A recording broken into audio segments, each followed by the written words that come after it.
Chaque année, vous vous donnez comme objectif de lire votre Bible. Mais chaque année, vous ne lisez pas votre Bible tout simplement parce que vous ouvrez votre Bible le 1er janvier et vous abandonnez parce que vous ne comprenez rien. Alors vous tombez sur la bonne vidéo. L'objectif n'est pas que vous lisiez toute la Bible, même si je sais que c'est possible, mais que vous la compreniez, que vous la méditez. En fait, même si vous avez lu que 2 livres dans toute la Bible, mais au moins si vous avez gardé 2 histoires, c'est déjà mieux que si vous lisez toute la Bible, mais que vous ne retenez aucune leçon et que vous n'appliquez aucune leçon. Donc, on a déjà lu le livre de Jonas et le livre de Ruth. Là, on va passer au livre de Philémon. C'est vraiment très rapide. C'est une lettre que Paul a écrite à Philémon. Et vous savez que Paul, il a écrit beaucoup de chapitres. Donc, en fait, quand on lit ce livre-là, la première question qu'on peut se poser, c'est pourquoi déjà l'apôtre Paul a été en prison? Même si des personnes connaissent, mais nous, on doit se poser des questions. Pourquoi il a été en prison? Donc, je vous donne, vous pouvez aller le chercher.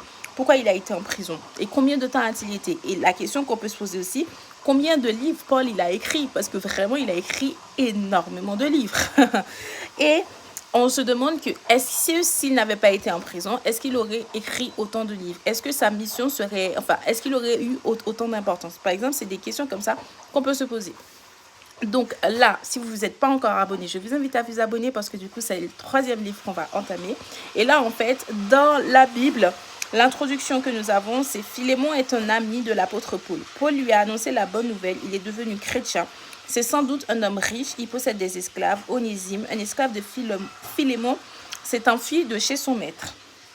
Il a rencontré Paul dans la prison où celui-ci se trouve. Il est devenu chrétien lui aussi. Paul renvoie Onésime à son maître avec une lettre comme comment Philémon va-t-il recevoir Onésime. La lettre de Paul à Philémon est adressée aussi à la communauté qui se réunit dans sa maison. Elle traite d'un problème qui concerne la communauté tout entière. À cette époque, l'économie de l'Empire romain repose sur l'esclavage. La moitié sans doute des habitants de l'Empire sont des esclaves. Ils travaillent dans toutes les activités et dépendent entièrement de leur maître. La fuite d'un esclave est punie d'une manière très dure, souvent par la mort. Dans sa lettre, Paul demande à Philémon d'accueillir Onésime comme un frère bien-aimé. En effet, toute personne libre et esclave sont frères et sœurs dans le Christ. Mais Paul ne donne pas d'ordre à Philémon, il veut que Philémon décide lui-même ce qu'il lui fera. Les premiers chrétiens ne pouvaient pas changer brusquement l'organisation sociale de leur temps, mais la foi en Jésus-Christ transforme la manière de vivre les réalités sociales. Le message d'amour a des conséquences dans la vie privée et dans la vie publique.